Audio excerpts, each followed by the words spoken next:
We're diving a bit more into the apparent activity, the movements, the tracking of recording artist David, as a body of a young girl was found in a car that was registered to him. Plus, we also have just seen brand new footage of this victim, Celeste Rivas Hernandez, from September of 2024. This completely shakes up the timeline. The internet is an absolute chaos. The name D4vd, once synonymous with raw emotion, haunting lyrics, and an unstoppable rise to fame, is now at the center of one of the most shocking revelations the music world has ever seen. Into the teenage girl who was found in a trunk of a car registered to 20-year-old singer David. While yesterday's sidebar was about her movements, her activity, now we're going to talk about him. I mean, where is he right now? We don't even know. And this is going to be a very much David-centered discussion. But before we even talk about him, there are two big updates we got to address that came out after our recording from yesterday. New footage, new document. And it regards the victim. It regards Celeste Rivas Hernandez, whose decomposed, dismembered body was found by authorities in that 2023 Tesla that was impounded in a Hollywood tow yard out in Los Angeles. Well, first of all, her death certificate has been released. We'll talk about that. Not really a bombshell, okay? It lists things we already knew, like how she was found on September 8th, 2025 in a vehicle. The cause of death has been deferred. The manner of death is pending. When we talk about manner of death, that could be, homicide, accidental. But this, again, is not surprising because there is still an ongoing investigation, and it's consistent with the reporting that we've seen so far. And while the death certificate confirms that an autopsy was performed, reporting suggests that the medical examiner is waiting on the results of toxicology examinations. Now, this is interesting. The death certificate indicates that Celeste apparently was not pregnant at the time of her death, nor had she been pregnant in the last year.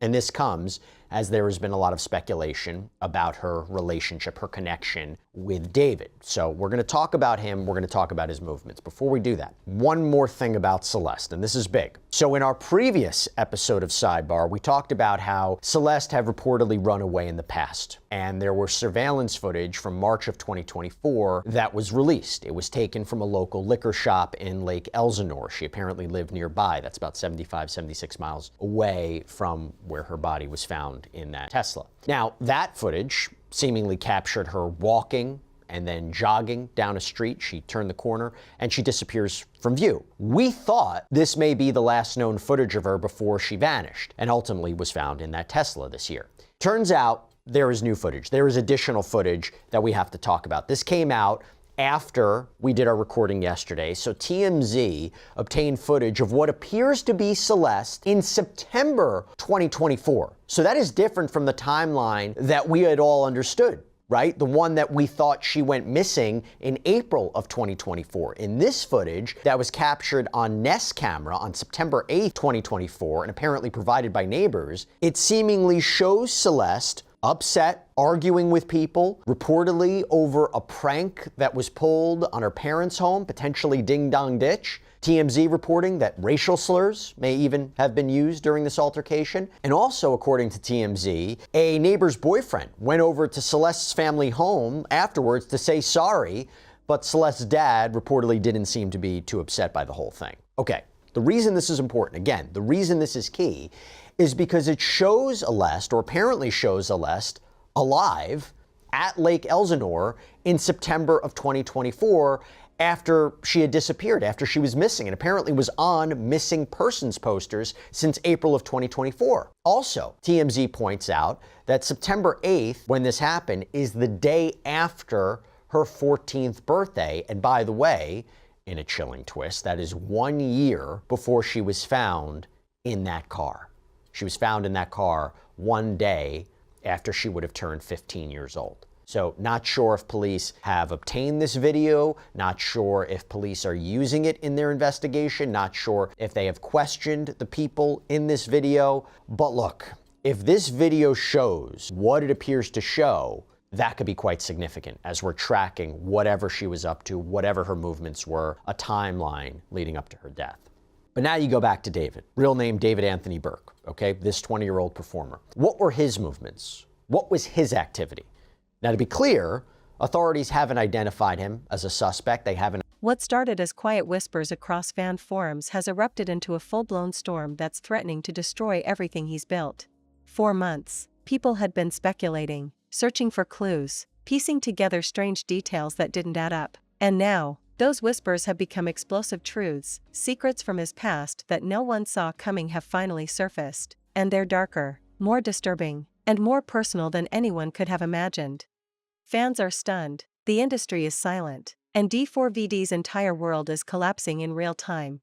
Just a year ago, D4vd was living every young artist's dream, a viral sensation who built his career from his bedroom, uploading songs that spoke straight from the heart. His music, melancholic, soulful, emotional, became the soundtrack for an entire generation of teens who felt misunderstood. Tracks like Romantic Homicide and Here With Me turned him into a breakout star. He was proof that talent and honesty could still break through in an era of algorithms and artificial perfection. But behind those lyrics, behind that quiet, brooding identified him as a person of interest, nor has he been implicated in any crime or implicated in any wrongdoing whatsoever. By the way, they haven't identified any suspect or person of interest. But look, her body was found in the trunk of a car that was registered to him out of Hempstead, Texas. So let's just start at his social media activity, for example, okay? A key period of time. As we reported yesterday, the car was apparently on that block in Hollywood Hills for quite some time before it was towed and impounded. The car was ticketed apparently 11 days before Celeste's body was found inside. So on August 27th, a parking enforcement officer marked the car. September 3rd, the officer issued a citation for violating a 72-hour parking ordinance. September 5th, it was towed. September 8th is when the body's found. And neighbors reportedly told NBC Los Angeles that that car had maybe been there for about a month. Okay, so now you look at some of David's social media clips leading up to the discovery of Celeste's body in this car. These are all on Instagram, by the way. So September 1st, there's a video of him giving a hug to singer Kaliuchis on stage. September 2nd, there's promotion of a collaboration with Fortnite. Underneath an animated picture of David, it says, "Tomorrow, David, Fortnite, locked and loaded. Official Fortnite anthem music video drops on all platforms at 5 p.m. Eastern. I started making music for my Fortnite montages 3 years ago. Man, this is crazy. Thank you." September 5th, he posts a selfie in the mirror with the caption, "I start media training tomorrow. Guys, wish me luck," with a kind of a worried face emoji. September 7th, there is a post promoting his album release. It says, "Wither Deluxe, Morescence out September 19th. Now, he was also on tour when a lot of this was going on, and I want to talk about that too. So apparently he kicked off the tour on August 5th in Del Mar, California, with stops in Dallas, Atlanta, New York, Philadelphia, Detroit. This is according to USA Today. Actually, as reported by TMZ and the Gazetteer, he also performed at the Warfield out in San Francisco in July too. This is before the tour fully kicked off. But his tour was canceled.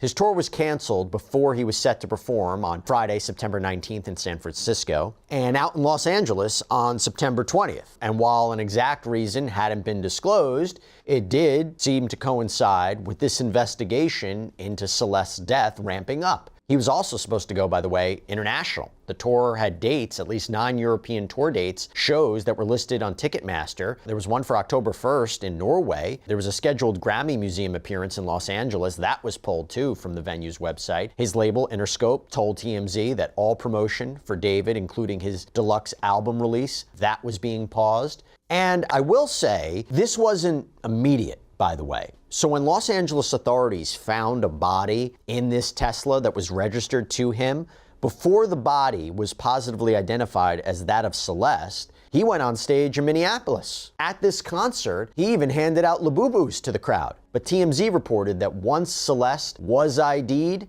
his tour was canceled. And that included an upcoming show in Seattle. It ain't on their phone. And this is not a Texas. Yeah, it's an out-of-state number. Someone's messing with us. Were David's parents victims of a swatting incident as police investigate the discovery of a dead body in a car registered to the singer's name? Is he being targeted? Is he being framed? We have the body cam that we're going to get into. Plus, this young dead girl, Celeste Rivas Hernandez, her apparent ex-boyfriend is speaking out. Welcome to Sidebar, presented by Law and Crime. I'm Jesse Weber. Such a strange update in the David story. Image. There was something hidden, something he didn't want the world to see. And now, it's out. According to insiders close to the situation, a series of leaked documents and resurfaced reports have revealed details about an incident that allegedly took place when D4vd was still a teenager. It's something that has left fans shocked and the public grasping for answers. The revelations are complex, emotional, and layered with details that even those closest to him didn't know. People are calling it the teen case, something that had been buried, sealed, and forgotten, or at least, that's what everyone thought.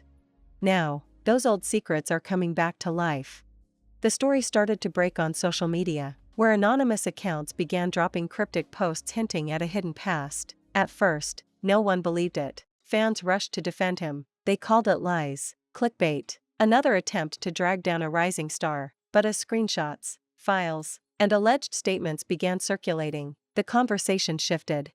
We have been covering every aspect of this investigation of the body of teenager Celeste Rivas Hernandez, who was found dead in a car that was registered to singer David out in Hollywood. This happened at the beginning of last month. There have been no arrests. There have been no identified persons of interest, no suspects, no confirmed relationship or connection between David and Celeste, who, by the way, when her body was found, it was one day after she had turned 15 years old. But now we have something new. Now we have this new video, and it is so weird.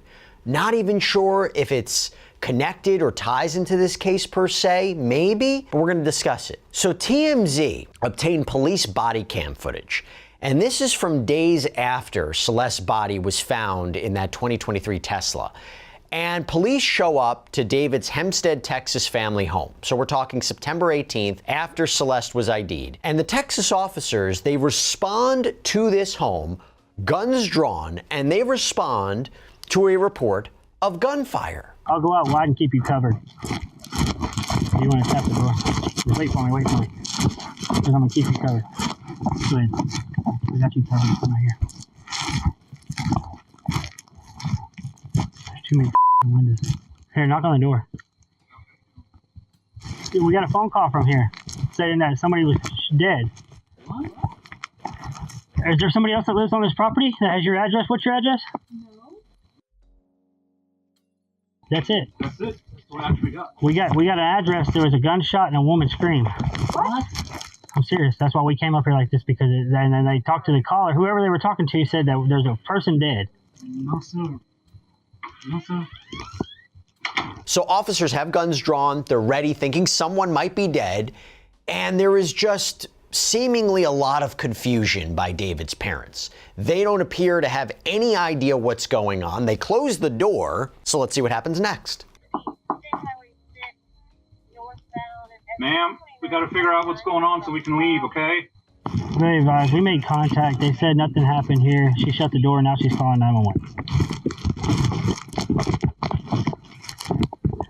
That's clear. We haven't received a call. I believe she's going to be in the process. Go ahead, give him a call if you want to verify it. Okay. All right, she's calling you now.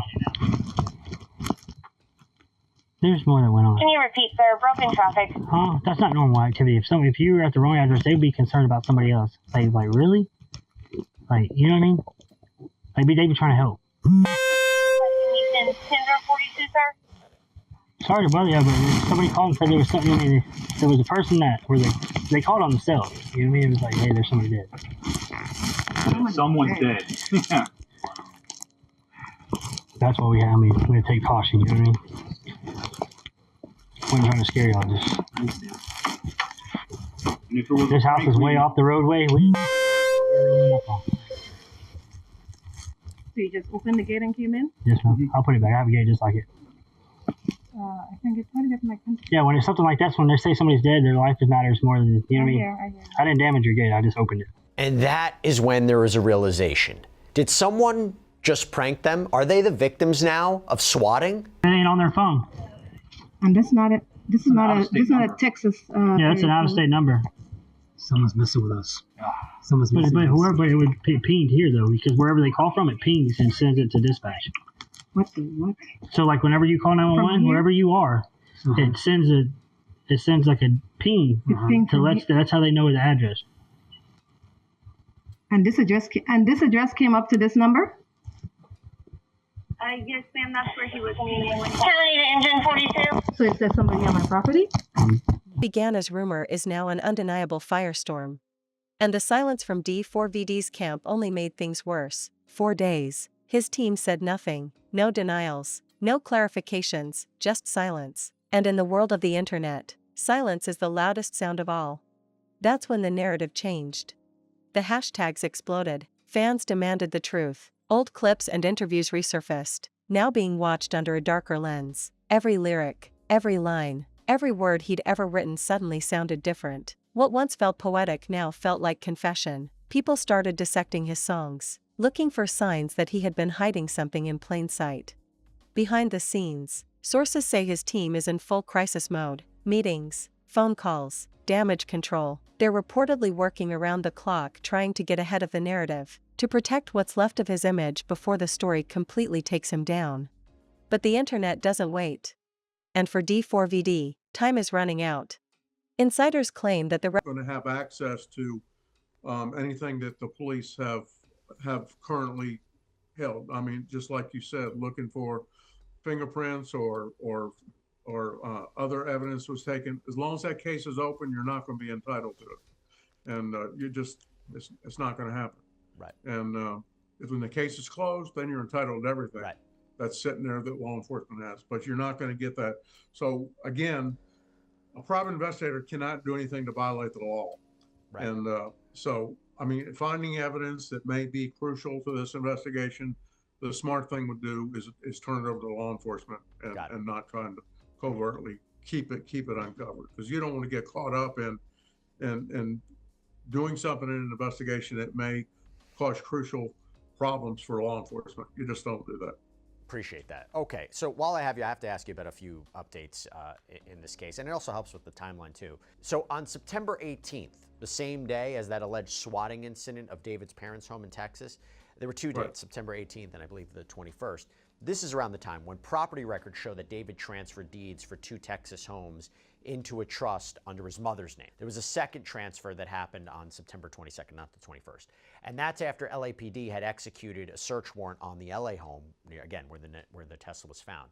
How significant do you think what's happening in Texas, and how significant do you think transferring those properties is to this ongoing investigation? Do we know that this is part of that investigation? Has law enforcement subpoenaed anything in Texas? Have they gotten documents? Do they know about what happened in Texas? If they do, then they need to probably subpoena or gather law enforcement there to gather information and whatever's transferred across the state lines. You think a PI is looking into that? The PI that was looking in, you think that PI might be looking into that? Yeah, there's a possibility. Any and all information that law enforcement has that he may know. That's why you sometimes work hands-on with law enforcement. And I've done this, and I get information from law enforcement when they know that I'm also trying to gather information on their behalf or for my behalf or for a client to share information. What's the goal in the case when the PI is hired? What is the goal? That's what the answer is. The goal in this case apparently was the homeowner was concerned why law enforcement was involved in looking at his home because of this individual that's being targeted about this possible murder. Then any information that's come out of that house, I think, is crucial for that private investigator to learn and to be able to use and transfer back to his client.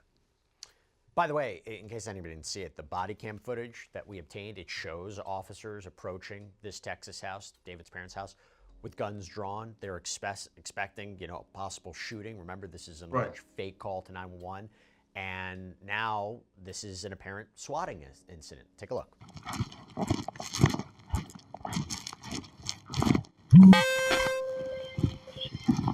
Go ahead. I got you covered. Come right here. There's too many windows.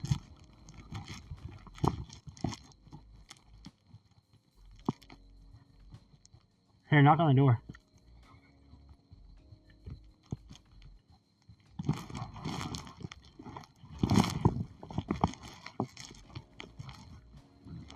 Oh, there's a window right there.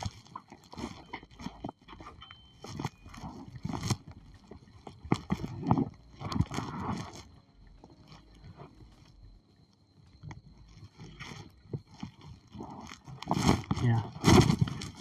I got you right here.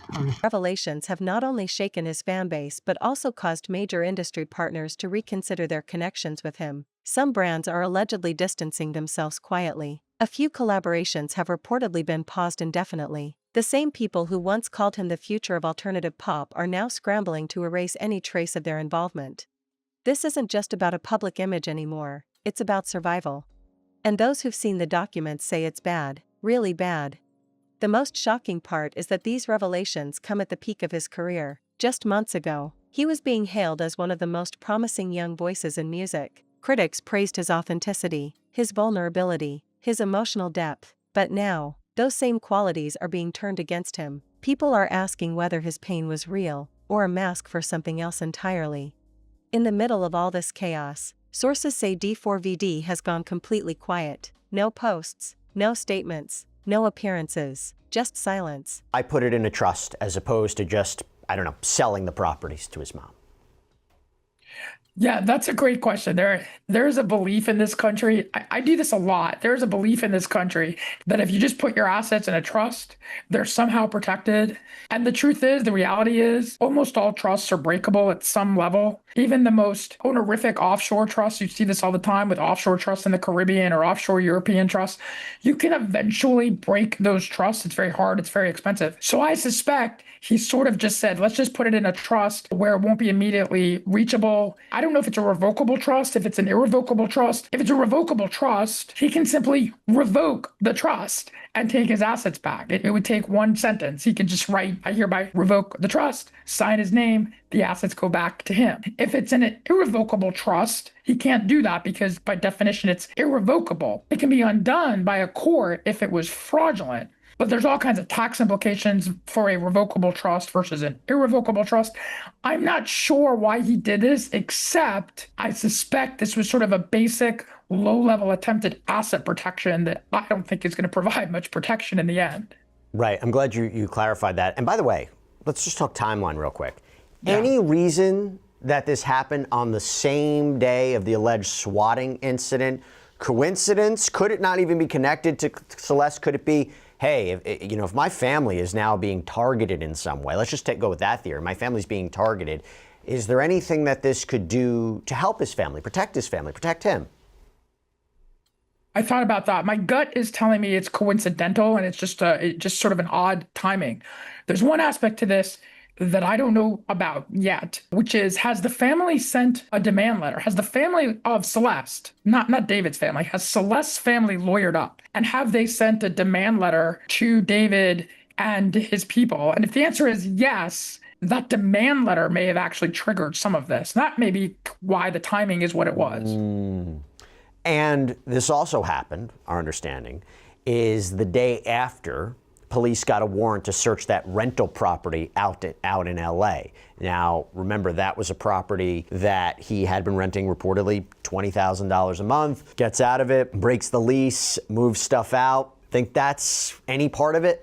I'm not sure about that. I've thought about that. He owns properties. He's living in a rental. There may be some tax benefits as to why he's owning property in Texas, but only renting property in Los Angeles. It's LA, obviously, is a very expensive market. So there may be a lot of reasons why he was only renting. And then the question is, look, all of his properties are going to be subject to a warrant, right? His cars, his bank accounts, his phone records. I'm sure LAPD, this is high profile, I am sure LAPD has had multiple warrants that have been executed, most of which we probably don't even know about, against his properties, his cars, his phone, his credit card companies. This is what happens when there's a high profile investigation like this. Lots of warrants are going to be issued.